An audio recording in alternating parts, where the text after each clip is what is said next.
Okay. Okay, Menachos. Yeah, Menachos, Yud Gimel. Base. If he said, I take upon myself to bring a mincha offering or a kind of mincha offering, and he brings one. If he said mincha offerings or a kind of mincha offerings, he brings two. If he said, I specified, but I do not know what I specified, he must bring all five of them. If he said, I specified a mincha offering of Issaron, do not know what I specified, he must bring a mincha offering of 60 Issaron. Rebbe says he must bring all mincha offerings from 1 to 60 Issaron. If he said, I take upon myself to bring pieces of wood, he may not bring less than 2 logs. Frankincense, he may not bring less than 2 chametz. There are 5 chametzim. If one said, what's that? I'm sorry, let me get this off here. Recording. If there are 5 kibbutzim, if one said, I take upon myself to bring frankincense, he may not bring less than a chametz. One who donates a mincha offering must bring it with a chametz of frankincense, and one who offers a chametz outside the temple courtyard is liable, and the 2 spoonfuls require 2 chametzim. When they say 2 spoonfuls, they mean tablespoons or teaspoons? Kortov, hang on, which like the last sentence. Where do you see teaspoons? I don't. That's what I'm asking. When they say 2 teaspoons require 2 kametzim, so that would be a tablespoon. It's not teaspoons. The bazichin are the containers of frankincense. Oh, this says one who offers of a kametz outside the temple courtyard is liable, and the 2 teaspoons require 2 kametzim. So I'm just asking, does that mean they translate teaspoons?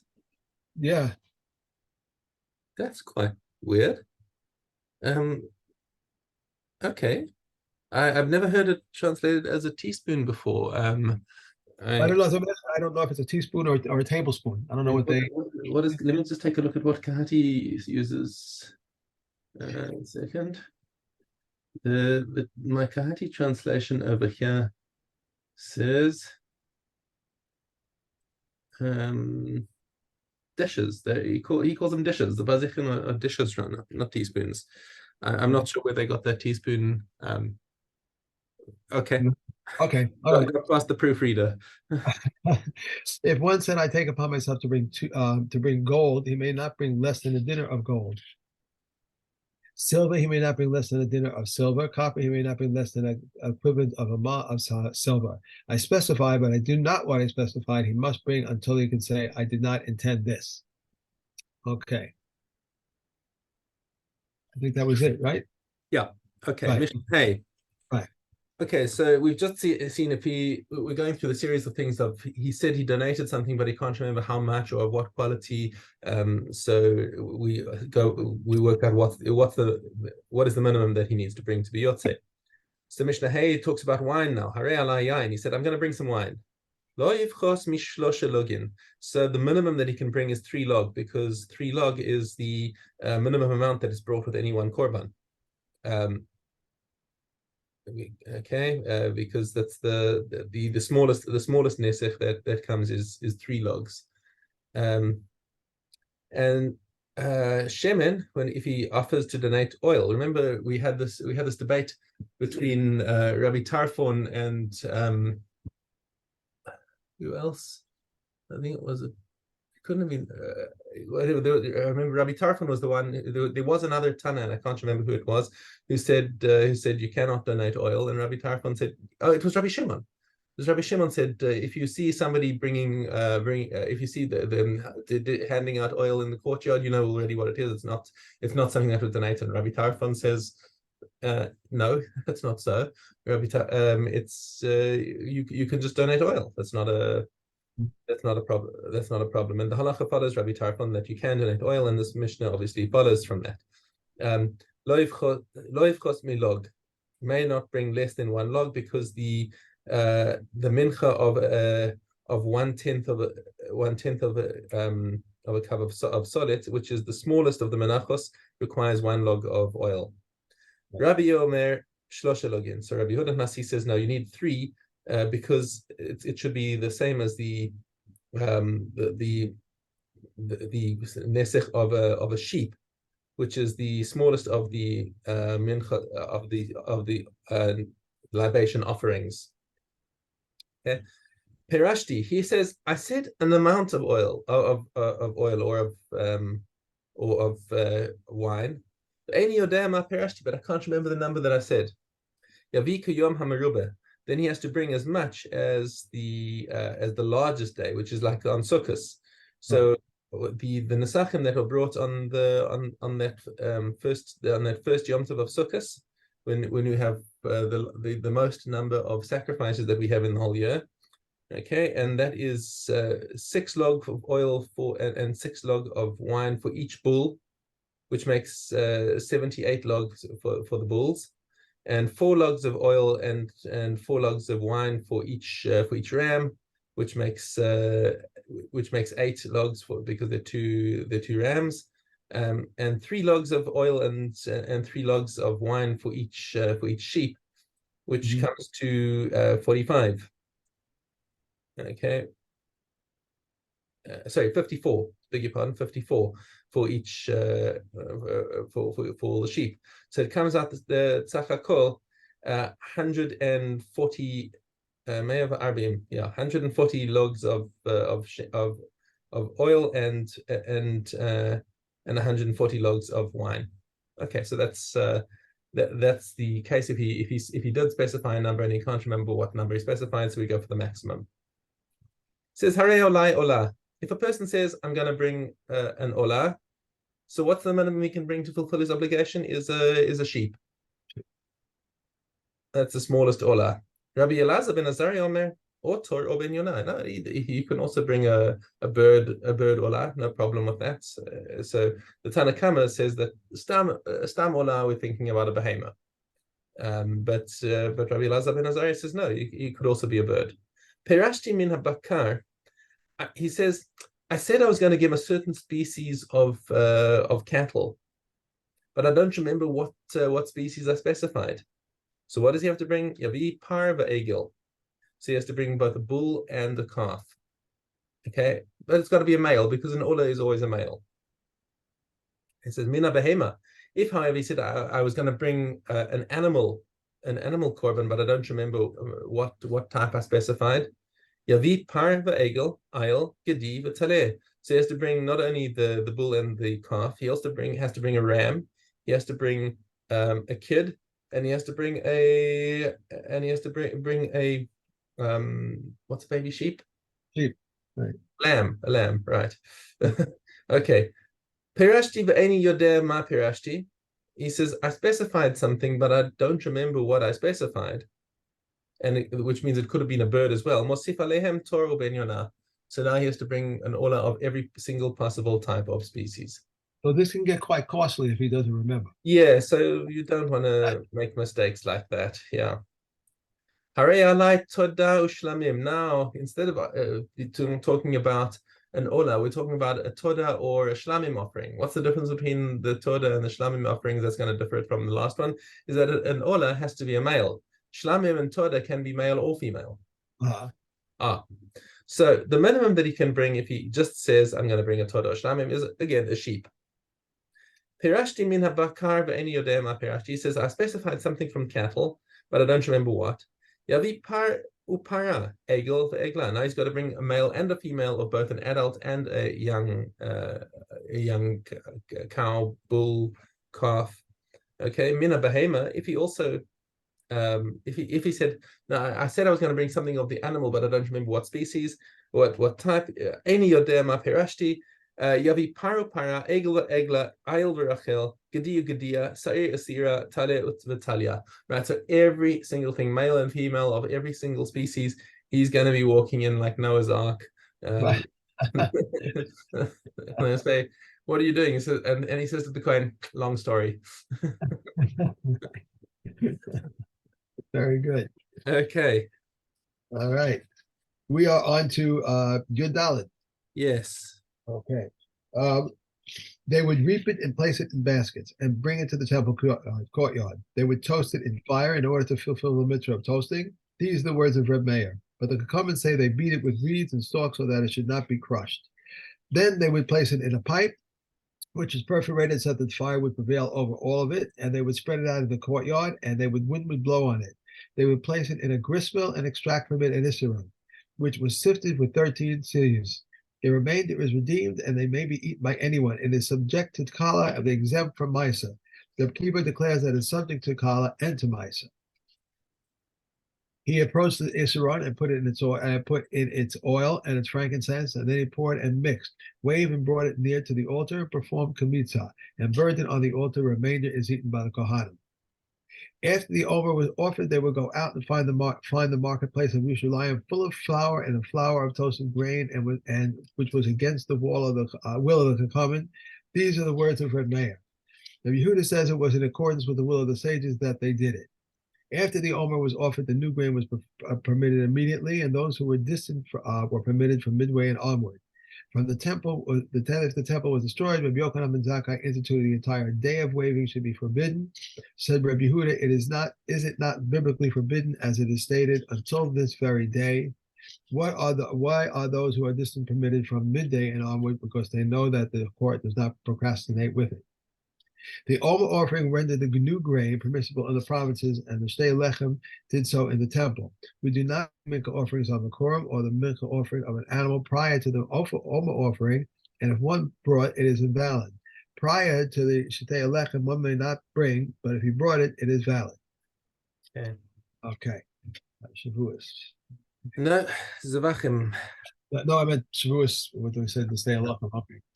Okay. We have Yud Aleph Hey. If the cloth garment was taken outside the curtains, he should re-enter with it and wash it in a holy place. If it was contaminated with tumah outside the curtains, he should rip it and then re-enter and wash it in a holy place.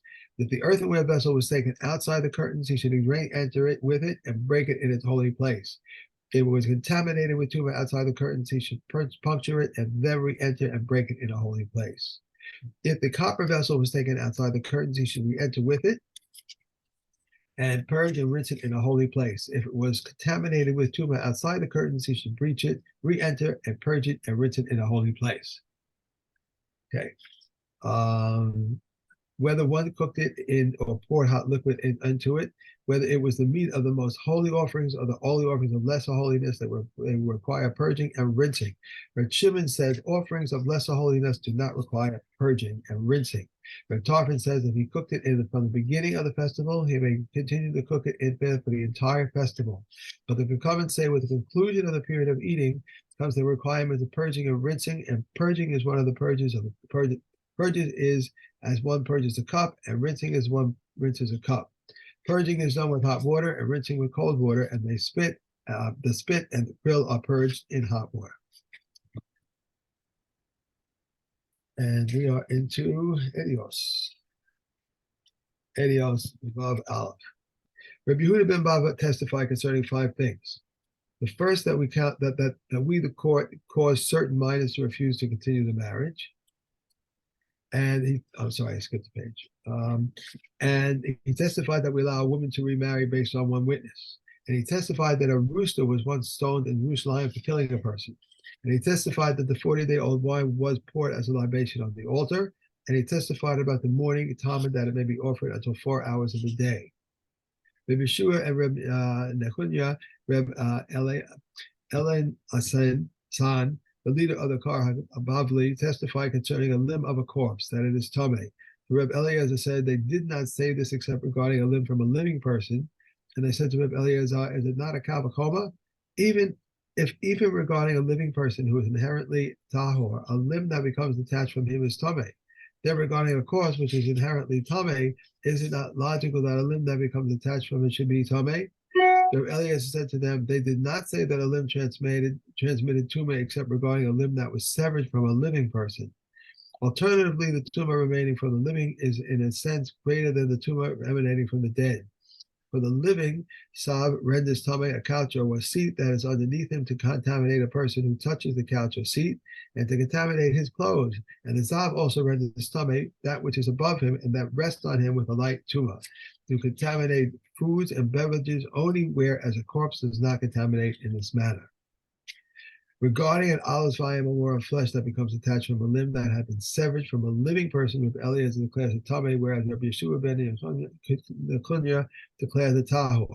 Regarding a bone fragment the size of a barley corn or greater that becomes attached from a limb that had been severed from a living person, Rabbi Nechunya declares the Tameh, whereas Rabbi Eliezer and Rabbi Yeshua declare a Tahor.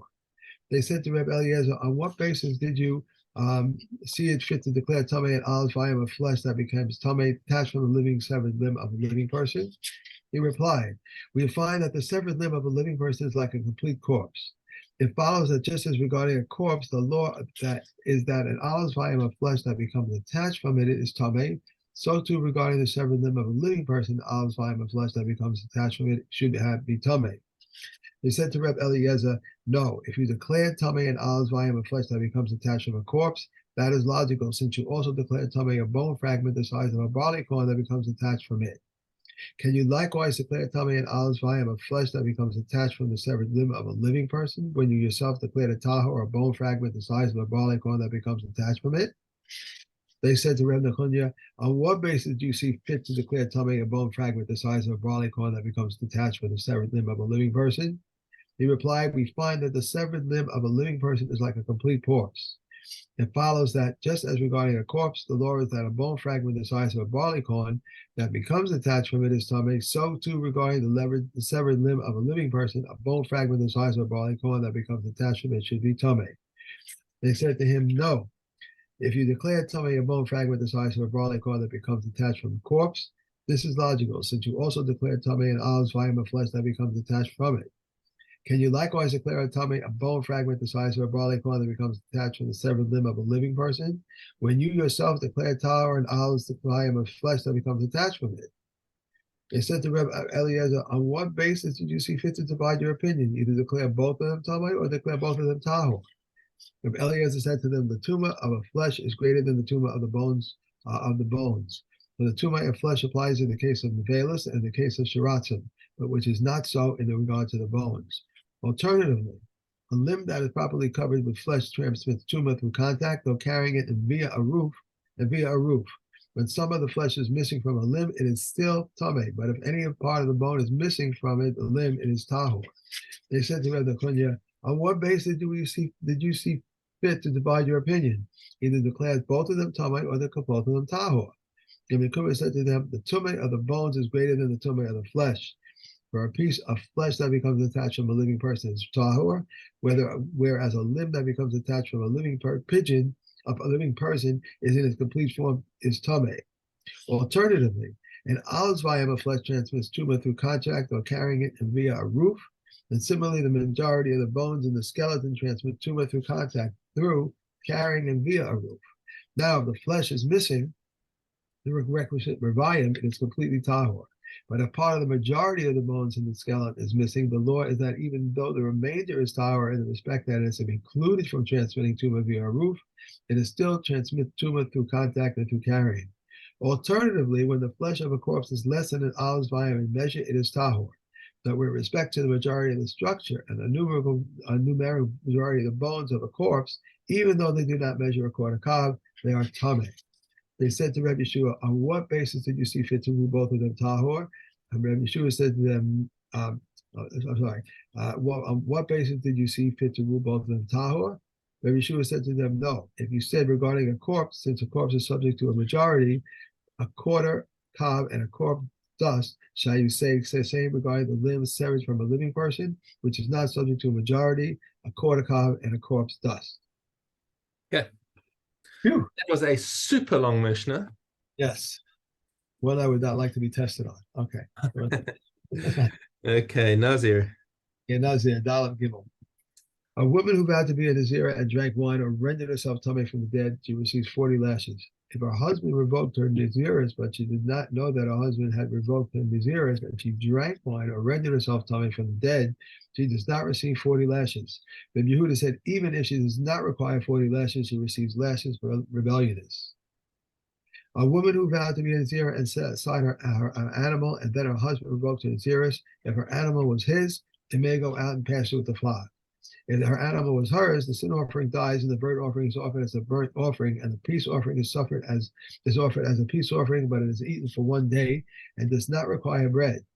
If she had unspecified funds, they go for voluntary offerings, and specified funds, the money for the sin offering goes to the Dead Sea. One might not benefit from it, but the rules governing the misuse of sacred items do not apply to it.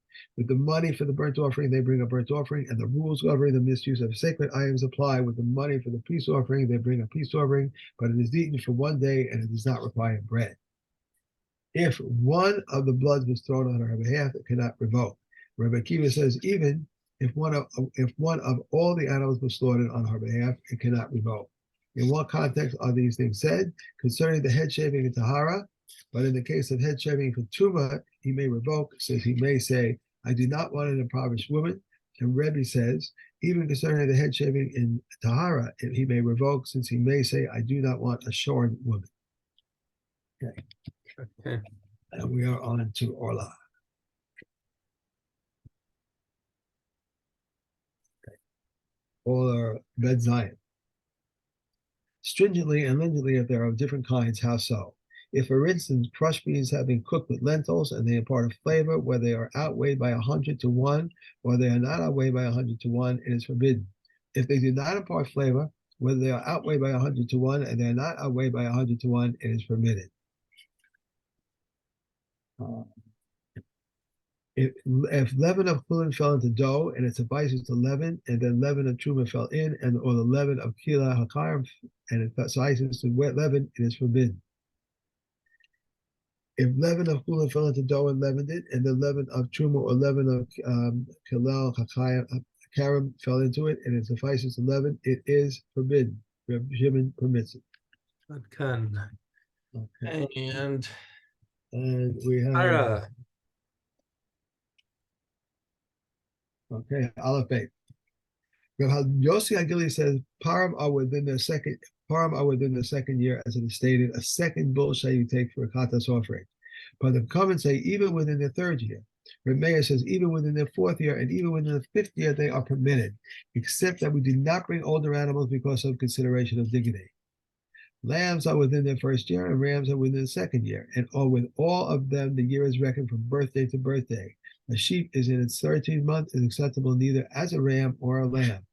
Reb Tarfon calls it a pagas, and Reb Azai calls it a noched. Reb Yushimia calls it parchadima. If he offered it up, it brings it with libations of a ram, but it does not count toward his obligated offerings. If it is 13 months and a day, it's a ram. The communal katas offering and the ola offerings, the individual katas offering and the asham offering of a nazir and the asham offering of a metzora are acceptable from day 30 and on, and even on day 30. But if he offered them on the 8th day, they are acceptable. Vowed offerings and donated offerings of firstborn, the animal tithe, and the Pesach offering are eligible from day 8 and on, and even on the 8th day. Okay. Wow. Okay. Hold on. And I'm gonna run along. Have a great day. Enjoy. Thank you. Bye-bye. Bye.